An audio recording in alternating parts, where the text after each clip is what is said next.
welcome back. Thank you so much for being here with us today. We have Rachel with Brightland Lending. I think we have been working together since 2020. 2020, yeah. Yes. And believe me or not, 2 years I worked with her on almost like 50, 60 files and never saw her picture.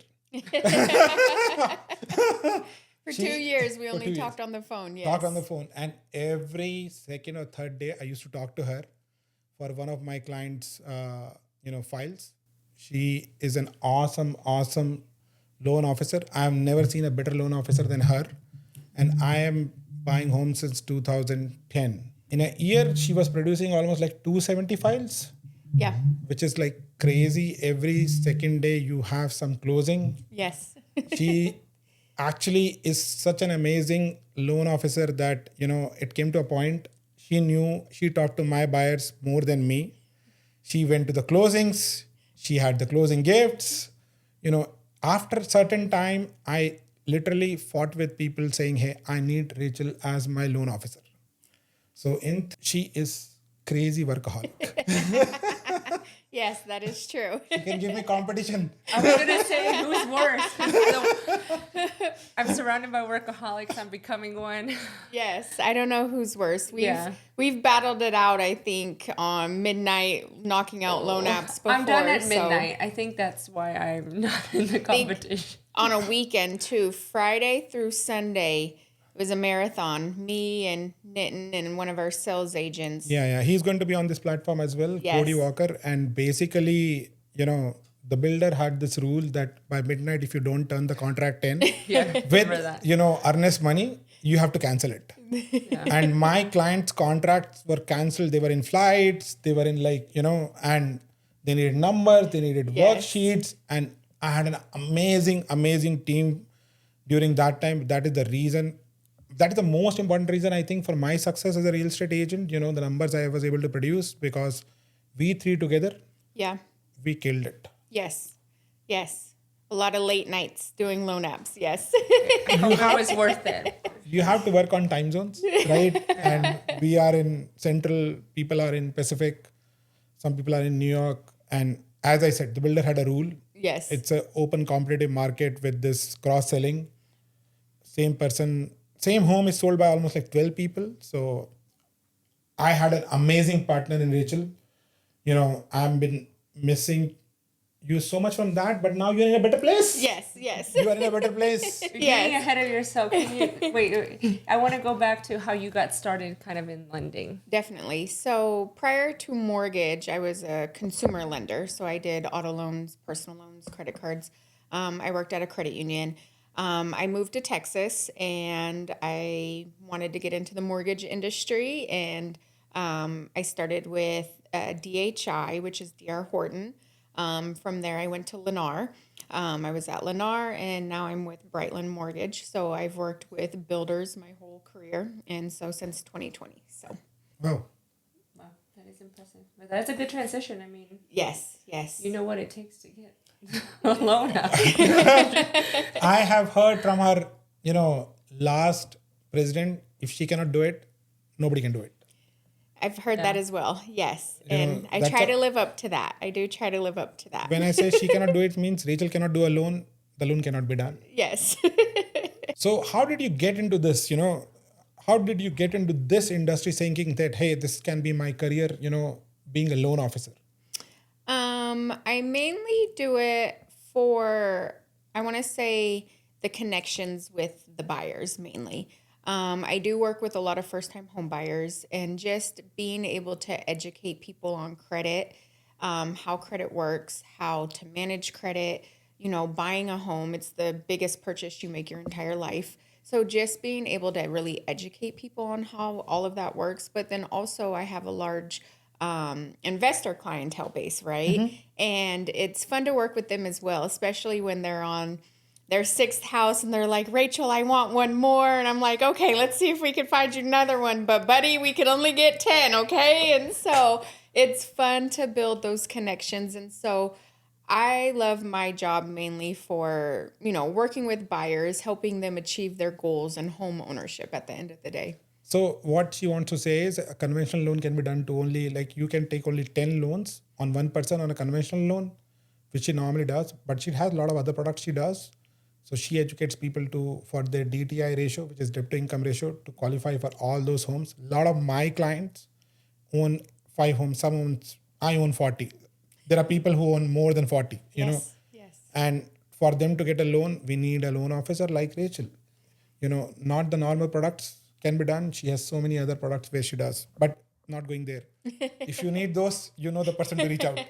I really just wanted to know a little bit about that, and I guess what's your best experience that you've had with like not an investor, like a primary home buyer? I've had a lot of situations. I think one story that's near and dear to my heart, it was a family that had immigrated over here from, I forget what country, but from another country. They were only here in the United States for about 2 years. It was a mom and a dad with 3 sons. All the sons were of adult age, 18, 19, 21. They were all living in a 2-bedroom apartment. And so mom and dad, unfortunately, they didn't have all of the correct immigration documents to work. So the 3 boys were working full-time, fresh out of high school. All of them had full-time jobs, and they just wanted to buy a house because they were all in a 2-bedroom apartment. So obviously the 18-year-old, they all had good credit. The 18-year-old really didn't have enough work history to be on the loan.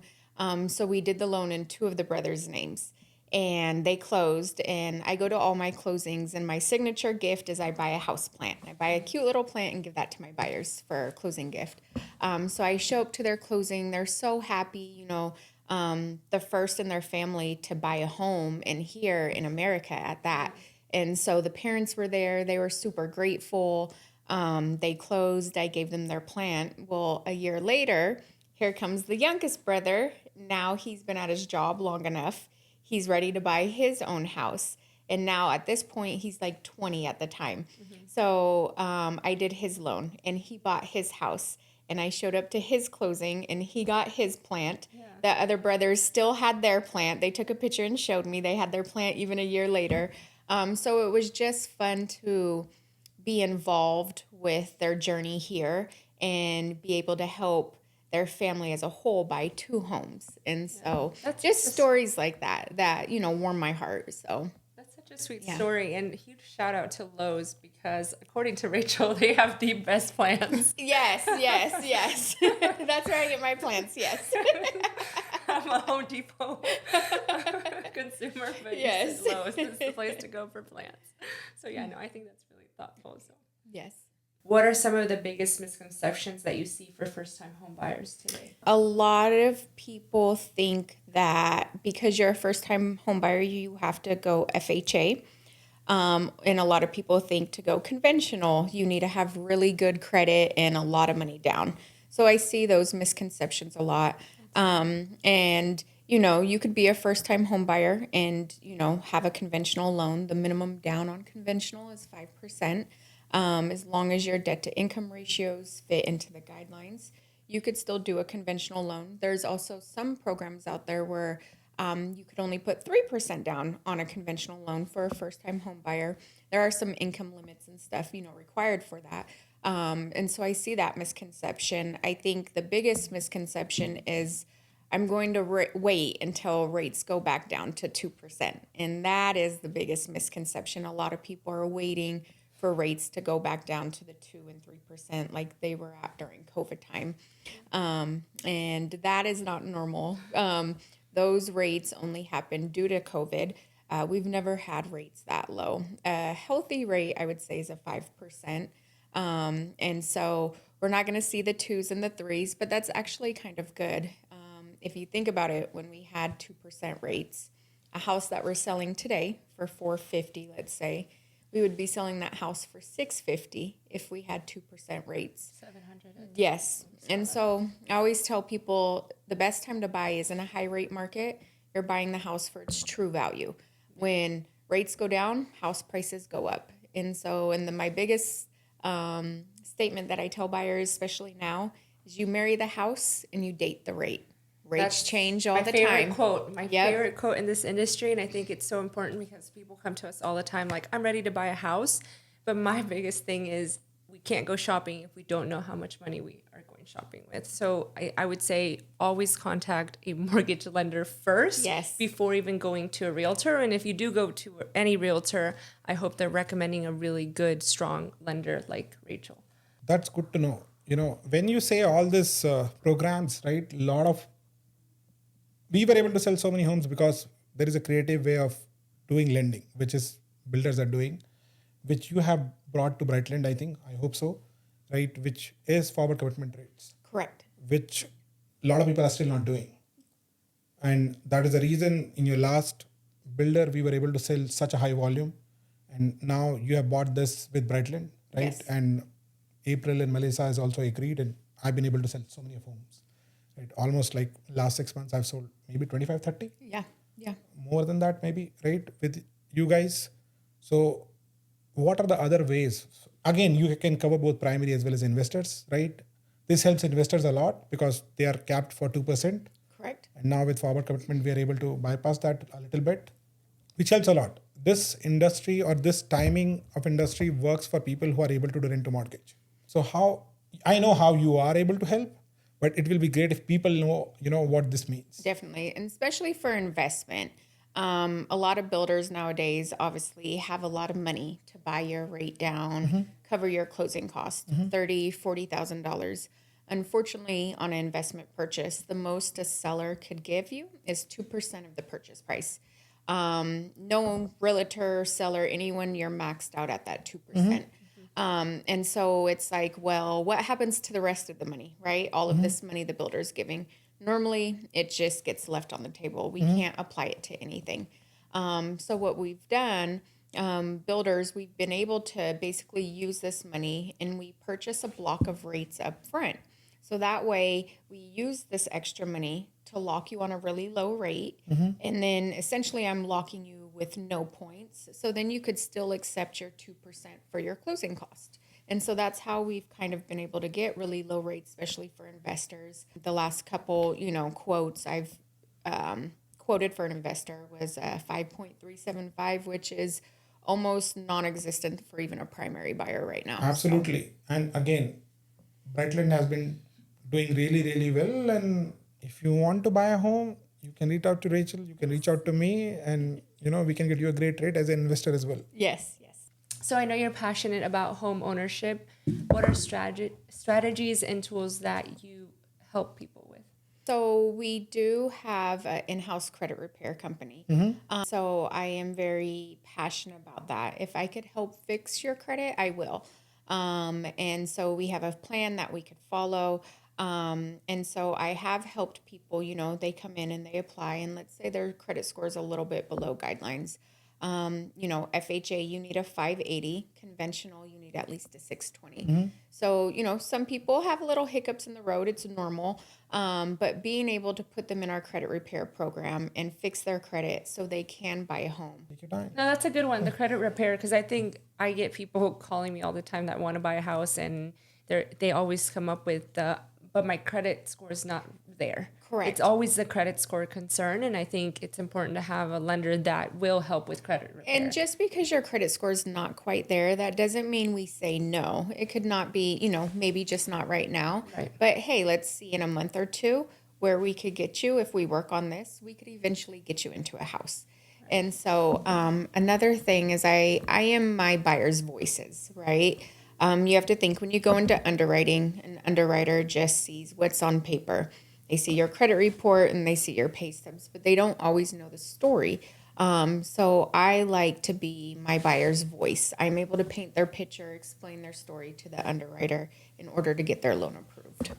I'm glad you're saying that, because that does happen a lot, and I think it's important for people to be educated and feel comfortable with that process. Yes. I know it's a really difficult thing to share your financial information with someone, but again, that's what you're here for. Definitely. So you want to tell your loan officer everything that's going on, because we're here to help. We're here to be your voice. We're here to kind of educate you and coach you on what to do and what not to do. That way we could, get to the closing table. So Rachel, as you know, we work with a lot of investors, which means we work with a lot of tenants. And a lot of our tenants, of course, their goal is always to buy a house in a year or two. What are your suggestions or tips that you can help out with someone that is renting a home, but they know that the end goal, whether it's 6 months or 12 months, is to buy a house? I would say definitely know where your credit score is at, right? You are able to pull your credit for free one time a year. So definitely know where your credit score is at. Credit Karma is not a reliable source. So just because Credit Karma is telling you your credit score is something, normally it's about 30 to 40 points lower than what Credit Karma is saying. They are a third-party service who pulls public information. So Credit Karma is not a reliable source to know what your credit score is. You would want to buy your own, or not buy, but do a free credit report. Sometime your credit card statements will let you know as well. So definitely know where your credit report is. Know what's on your credit report as well. And then if there are any, issues, I would say reach out. Let me look at your credit report with you. I could give you some tools and some tips on how to, improve your credit score. One of the biggest things are credit card utilization. A lot of people think if they have a $500 limit and, they go to the store, they don't have their debit card, so they put $400 on there, a baby amount, could pay it off tomorrow. However, that credit card is maxed out utilization, right? You want to keep your credit cards under 30% utilization. Anytime you go over that, your credit card is considered maxed out and it can lower your scores. So definitely keep an eye on where your credit card balances are. You don't have to be aggressive, but also make sure you have money saved. FHA is 3.5% down of the purchase price, minimum on conventional, depending the program, 3 to 5% down. So make sure you have all of these funds saved. You can utilize gift donors as well. But when you go into buying a house, you want to make sure you always have a nest egg. We don't want you in a brand new house eating top ramen. There's a lot of unnecessary or unadded, expenses that come up, a lawnmower, a water hose, just little things. And so definitely you want to be in the best situation when you are ready to buy a house. And so, they say that buying a home in America is a dream, right? American dream. I'm not from America. I came from India. Actually, this is the easiest country to buy a home. With so much of no red tape, so much of, if you look at the mortgage rates right now, it's 7%. But it used to be like 2.5, 3, 4 for years. That is not in law. Most of the South Asian countries, it's like 12 to 18%. And that to compound. So this is the most easiest way to buy a home. If you keep it clean, within 6 months, you are almost eligible to buy a home with so much of, 3.5% is the lowest down payment. That is great opportunity. I have a follow-up question with you based on, my life experience. So a lot of people, especially at my age, right? Like I worked in tech for 22 years. You come to a point you get bored. So I took it as a hobby to have a real estate license to manage my portfolio. Now it has become my full-time profession. Touch with people like you around, right? Anil Azil and other people, it has been doing really well. I never expected this to be this well. How can people have this, a second line of business? I think mortgage, becoming a loan officer is really, really good. But not only how to become a loan officer, but how to become a really, really good loan officer. Like you are one of the best loan officers. I think to be a really good loan officer, it comes down to guidelines. You have to know guidelines, what you can and can't do on a loan. Guidelines, if you kind of think of a judge and a lawyer, and there's laws, a judge will argue laws with a judge. Kind of the same thing, a loan officer, and then you have an underwriter. So we both work off guidelines. So if you know the guidelines, then you'll know if you have a loan or not. I think you have a degree, right, to support this? Yes, I do have a paralegal degree. So I did go to college, and I was going to venture off into law. Unfortunately, I did not go into law. I am here now in mortgage, but I do have a paralegal degree. So I do like researching guidelines. And yes, I feel like That's how I'm also my buyer's voice as well. You know, you have underwriters that want to ask for things that necessarily we don't need, or, you know, it's not per guidelines. And so that's how I can kind of help my buyers, you know, especially on some tougher, harder files. You know, as long as we're all within guidelines, then we could get you into a home. Didn't you just win an award? Tell us about that. I did, yes. I won 2 awards. So I did make President's Club with my company. Basically, you have to hit a lot of metrics, volume, number of units closed, capture, that type of stuff. So I did make President's Club, and I won an award for that. I also won an award for customer service. Out of all the loans I closed in 2024, every single one of my buyers gave me a 5 out of 5-star review. And so 100%, and I won an award for that incredible. as well. Yes. Yeah, you definitely deserve that. So Thank you. I can vouch for Rachel. Like, we have 5 years of working experience. She has closed maybe almost 150, 200 files with me. People want to reach out to Rachel Shields. What is the best way for them to reach out to you? You could go ahead and email me. My email is rshields, that's SHIELDS, at brightlandmortgage.com. It was great talking to you. I hope people can get something out of it. Yes. You know, especially mortgage is an industry where, you know, last day of your closing, you realize, oh, this happened. I can't close now. And then and most of the time it's happy with, you know, happy smiles and keys in hand. But it gets complicated. It can be stressful. Yeah, it definitely could be stressful, but that's why I like to be there for, you know, my buyers, help them guide along the way and, you know, relieve some of that stress. So, yeah, thank you so much for Thank being you. here. Thank you. Thank you. Thank you for tuning into The Scope. See you next time. This was a great session with Rachel Shields. You can follow us on Instagram, LinkedIn, Facebook, And YouTube. and YouTube.